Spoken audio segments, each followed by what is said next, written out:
Estudo Bíblico Esdras 10, versos 1 a 17. Casamentos mistos são desfeitos. A oração de confissão de Esdras produziu o desejado efeito e muitos se lhe juntaram para confessarem seus pecados. Foi feita uma proclamação de todos os judeus que deviam apresentar-se em Jerusalém dentro de 3 dias. Contudo, a complexidade do problema e o tempo inclemente obrigou a um adiamento do processo judicial. Finalmente, os judeus culpados foram levados ao tribunal e forçados a abandonarem suas esposas estrangeiras. Verso 1. Ajuntou-se a ele. A oração de Esdras foi eficaz para com Deus e para com os homens. A solução não foi obra de Esdras, mas sim sugerida pelo povo inspirado por Deus em resposta à sua oração. Muito pode, por sua eficácia, a súplica do justo. Tiago 5, verso 16b. Grande choro. O verdadeiro arrependimento frequentemente se expressa de maneira visível. Orava e fazia confissão, chorando prostrado. O espírito contrito de Esdras diante do povo era evidente, de modo que todos então se juntaram a ele. Essas expressões extremas de contrição demonstraram a gravidade do pecado e a sinceridade do arrependimento deles. Verso 2. Secanias. Esse líder, que não estava envolvido nos casamentos mistos, já que seu nome não aparece na relação dos versos 18 a 44, embora seu pai e 5 tios paternos apareçam no verso 26, era corajoso e obedeceu a Deus em vez de agradar seus parentes. Ainda há esperança para Israel. Essa esperança é centrada na aliança de amor de Deus e perdão para os pecados pelos pecadores verdadeiramente arrependidos. Quando o povo reconhece seu pecado e deseja retificar o erro cometido, nasce a esperança, porque as misericórdias de Deus não têm fim, renovam-se a cada manhã. Lamentações 3, 22, 23. Verso 3. Façamos aliança. Deus tomou a iniciativa nas alianças com o homem. Gênesis 12, versos 1 a 3, 13, versos 14 a 17, 15, versos 12 a 16. Por causa dessa graça de Deus, é possível ao homem arrependido renovar a aliança ou aplicá-la à sua vida. Segundo Crônicas 29, verso 10. Despediremos todas as mulheres. Os casamentos mistos tinham aberto o caminho à religião mista. A crença verdadeira revelada por Deus contamina-se quando promiscuída com religiões falsas, produto da imaginação humana. Nota 1. Esdras estipulou, nesse caso, o divórcio por várias razões. Primeiro, os casamentos com mulheres pagãs eram atos de infidelidade a Deus e sua palavra, versos 2 e 10, ver o 9, verso 2. O arrependimento sincero demandava tal separação para corrigir o mal cometido. Segundo, foi necessário despedir as esposas pagãs para que o homem arrependido pudesse renovar a aliança ou aplicá-la à sua vida, segundo Crônicas 29, 10. Para que o propósito de Deus para Israel fosse mantido, o de ser uma nação santa separada para Deus, ver 9, verso 2.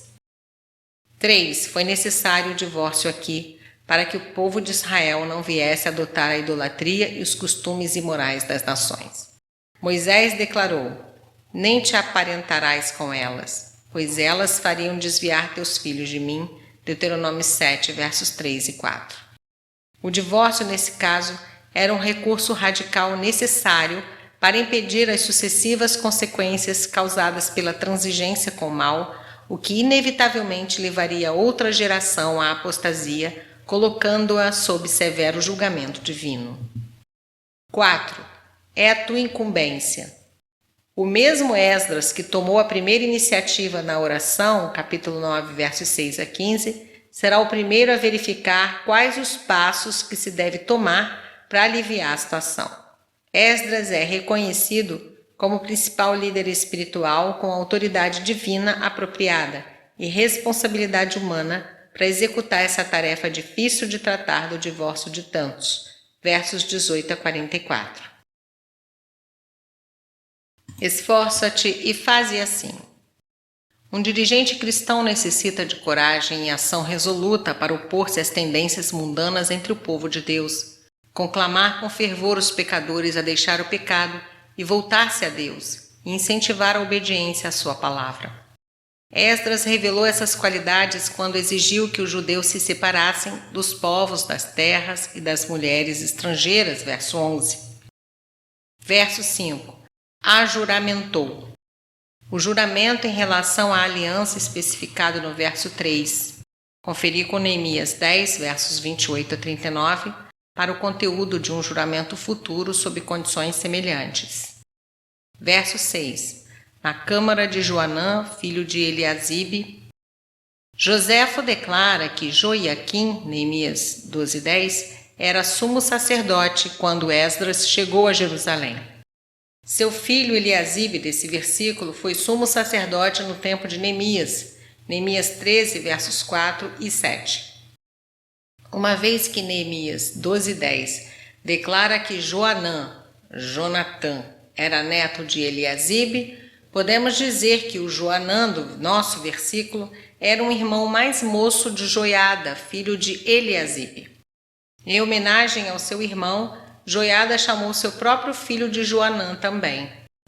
É inteiramente razoável supormos que o neto do sumo sacerdote Joiaquim tivesse um aposento no templo nos dias de Esdras. Verso 7. Fez-se passar pregão. O pregão era transmitido verbalmente por um mensageiro. Muitas vezes ele tinha a força da lei, como nesse caso. A não participação na assembleia, como alguns eram tentados a proceder, significava não apenas a perda da sua propriedade, mas ser expulso de Israel. Verso 8. 3 dias. A mensagem tinha de ser transmitida e o povo deveria responder dentro de 72 horas. Caso dentro dos 3 dias não viesse, segundo o conselho dos príncipes e dos anciãos, todos os seus bens seriam totalmente destruídos e ele mesmo separado da congregação dos que voltaram do exílio. Seus bens seriam confiscados, apropriados em benefício do templo, Levítico 27 e 28, mas não propriamente destruídos, como no caso de uma cidade caída na idolatria, Deuteronômio 13, versos 13 a 17. Verso 9. Todos os homens.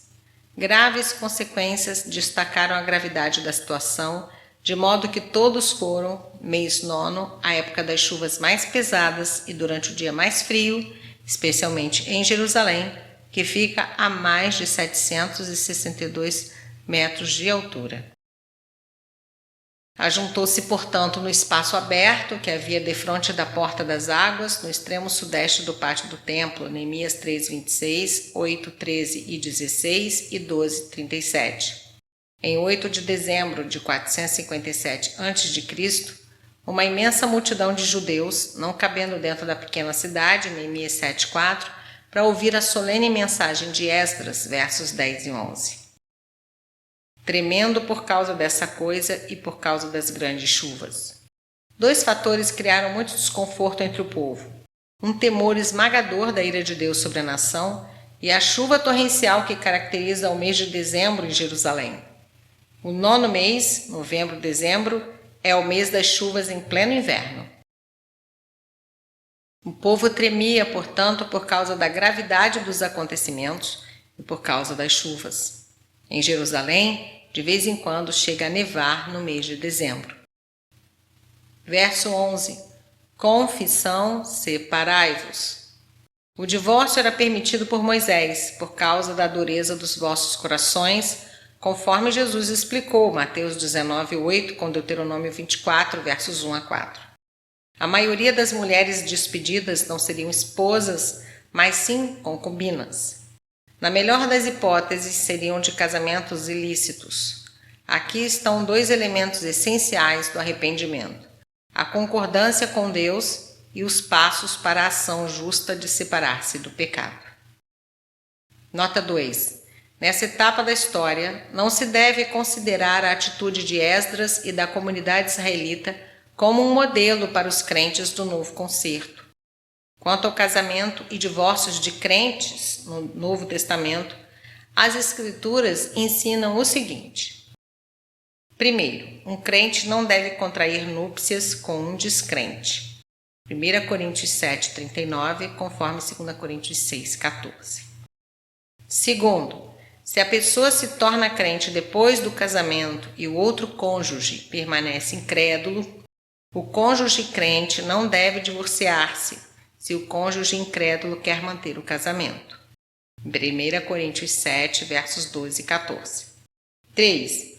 O divórcio é permitido em caso de infidelidade ou abandono conjugal. Mateus 19, 9 e 1 Coríntios 7, versos 11 e 15. Versos 12 a 14. O povo é muito. Isso demonstra como esse pecado estava disseminado entre o povo. Com as fortes chuvas e o grande número de pessoas que teriam de ser atendidas, toda a operação poderia demorar muito tempo.